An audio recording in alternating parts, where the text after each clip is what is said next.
decirle a los compañeros legisladores del PRI pues que deberíamos de ser más sobrios en este evento. Esta es una comparecencia, no es una pasarela. Y estamos frente al examen de la situación económica del país, sobre todo en un momento cuando hoy más que nunca se han ido erosionando la imagen de los políticos y la política en nuestro país. Por eso, tanto incienso a veces pareciera que queremos sacar humo blanco. Compañeras, les pido ese recato en este sentido. Señor secretario de Hacienda, estamos en el último capítulo de la administración del presidente Peña Nieto. No hay marcha atrás en la historia que se escribió en el Congreso y el Poder Ejecutivo. En cada encuentro y desencuentro construimos una expectativa sobre el futuro de la nación, y en este ejercicio de rendición de cuentas es el instrumento legislativo ideal que nos ofrece la oportunidad de dialogar sobre los avances y retos que tenemos al cierre de la presente administración. Usted lo dijo hace rato, que había que aprovechar para proponer y construir. Yo quiero decirle que en el PRD tenemos una visión política, tenemos una posición, y hemos pasado de la protesta a la propuesta, y hemos sido siempre de los que aportamos en las soluciones para este país. El grupo parlamentario del PRD refrenda una agenda de trabajo a favor de las clases más desprotegidas, de un modelo económico que ha sido incapaz de generar un crecimiento sostenido con la distribución de la riqueza. Creemos en la defensa de los sectores sociales más desprotegidos, de los campesinos, de los obreros, de las amas de casa, de los jóvenes, de los adultos mayores, de todo el pueblo, de los prestadores de servicios, de los intelectuales. Por eso insistimos en la reivindicación de salarios dignos para todos y una reforma educativa que garantice a nuestros jóvenes transitar hacia la sociedad del conocimiento de este siglo XXI. No hay fecha que no se cumpla, ni administración que no termine. El grupo parlamentario del PRD está aquí para fijar una posición en un acto responsable. Nosotros hablamos por una nación fracturada y harta de una clase gobernante envuelta en constantes escándalos de corrupción. El gobierno llega al quinto informe en el nivel más alto de rechazo, desde el presidente Salinas hasta hoy, donde 7 de cada 10 mexicanos desaprueba el rumbo de la administración pública federal. El 84% de la población percibe que los problemas del país han rebasado al gobierno federal. Junto con la emergencia social de miles de familias damnificadas por los terremotos, la población se encuentra vulnerable ante el problema de la inseguridad y los problemas económicos. De acuerdo con Mitofsky, los flagelos que vivimos son la inseguridad, la corrupción, el desempleo, la pobreza y la pauperización de los salarios de la clase trabajadora. En otras palabras, a pesar de haber dotado de amplios recursos, de una reforma hacendaria, de las reformas en materia de seguridad pública, estas demandas no se han cumplido.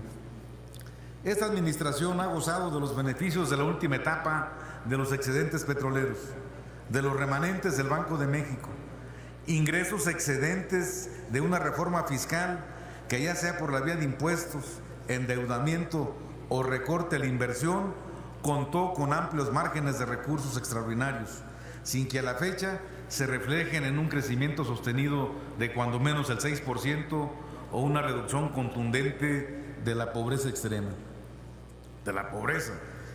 La actual administración hizo evidente en el Plan Nacional de Desarrollo 2012-2018 el objetivo de alcanzar en México un México próspero, mediante la generación de crecimiento sostenido e incluyente, que permitiera erradicar de manera permanente la pobreza, elevar el nivel de vida de la población y alcanzar una sociedad más equitativa.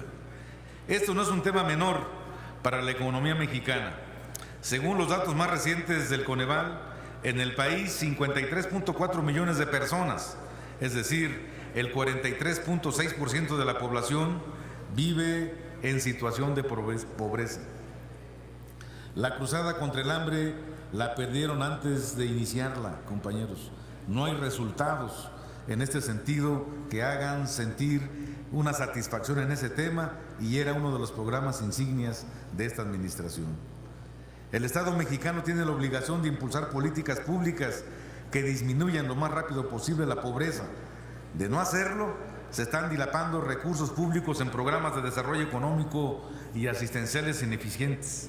Por ejemplo, se han destinado al desarrollo social 500,000 millones de pesos hasta el momento, y como resultado tenemos 100,000 mexicanos en situación de pobreza adicionales y una reducción del 1.9% en la proporción respecto al total de la población, en contraste con lo que han manejado aquí en esa tribuna.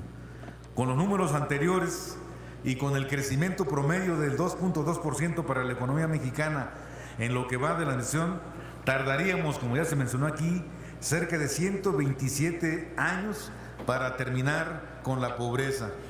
Esto sin contar con las familias damnificadas ahora en el mes de septiembre.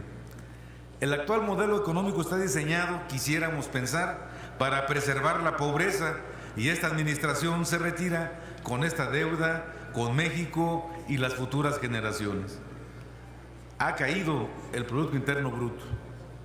Al inicio de esta administración, el Producto Interno Bruto per cápita fue de $9,820 en términos reales, y para el 2016 es de $8,201.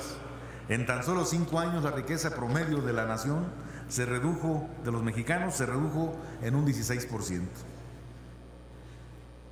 La reforma energética la ofrecieron como la columna vertebral de las reformas estructurales y la palanca de desarrollo económico, crecimiento de la economía, generación de empleo y la riqueza, sobre todo precios bajos de gasolina, luz y gas doméstico. No obstante, ha dejado pavorosos resultados. Pemex produce hoy 604,000 barriles diarios menos que en 2012, una reducción de la producción del 23%, y la gasolina se encuentra en el precio por litro más alto de la historia, en 16.63 la Magna y 17.51 la Premium. En el 2016, México se colocó como el segundo importador de gasolina en el mundo, con un costo para el 2015 de $12,500 millones. El país importa un poco menos del 50% del total de la gasolina que consume. El gasto público se incrementó. El gasto público se elevó al 27% del Producto Interno Bruto, pero la recaudación tributaria casi se ha duplicado, al pasar del 9% al 17%. Es decir, el gobierno ahora cuesta más que nunca a sus ciudadanos. En el 2012 un mexicano promedio debía ceder por impuestos 5 semanas de trabajo al año. Hoy cede 9 semanas. Esto es alarmante, sobre todo si se consideran los gobernadores en procesos judiciales y los actos de corrupción que han llegado a ser reconocidos por la ciudadanía como excesos de un gobierno alejado de la realidad nacional. Insistir en el tema del Aeropuerto Internacional de la Ciudad de México, donde la Auditoría Superior de la Federación ha detectado irregularidades por 234.7 millones de pesos. El dinero destinado a la barda perimetral tan solo fue de 1,981 millones de pesos, para hacer que cada kilómetro de barda nos costara cerca de 60.3 millones de pesos. Por otro lado, el Paso Express, el costo fue de 2,213.5 millones de pesos. 154 pesos el millón, 154 millones de pesos por kilómetro cuadrado.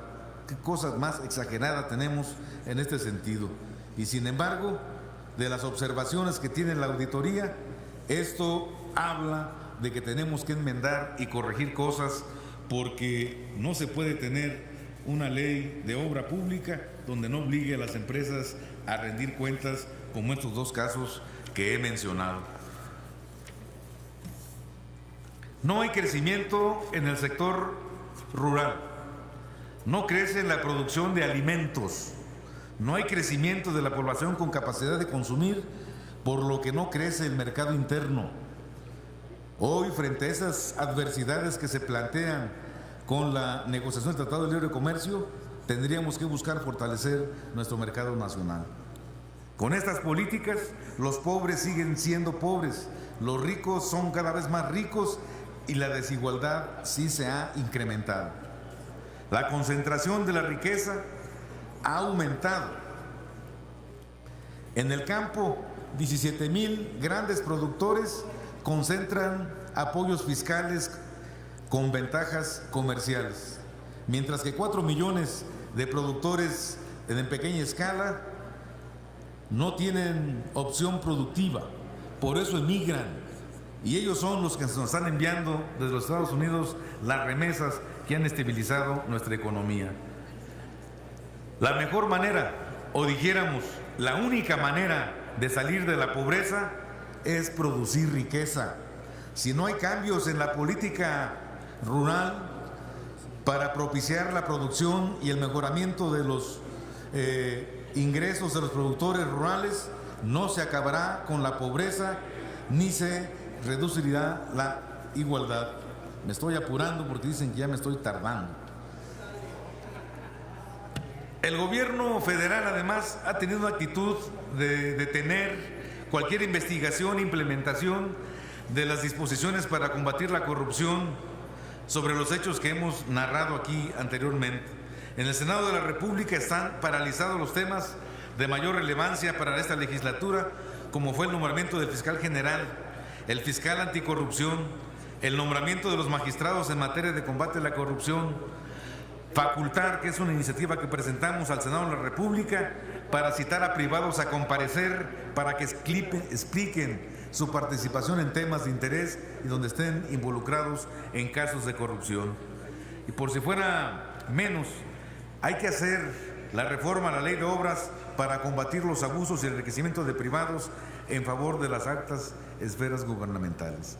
El grupo parlamentario del PRD presentó también una ley del Fondo de Reconstrucción precisamente para contar con las garantías de transparencia y fiscalización para que la población y en el Congreso de la Unión puedan supervisar y acceder a toda la forma de información sobre el origen y ejecución de los recursos públicos y privados, destinados principalmente para las familias damnificadas.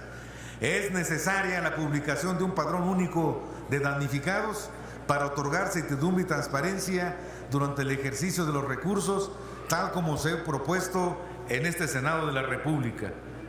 Compañeras y compañeros, mientras cerremos los ojos a la realidad y sigamos quemando incienso, difícilmente vamos a poder ser autocríticos y corregir muchas de las cosas que están aquí. La voz crítica de las fracciones parlamentarias al ejercicio de la función pública permite constatar posiciones para poder coincidir en acciones de gobierno. Muchas gracias. Muchas gracias, senador.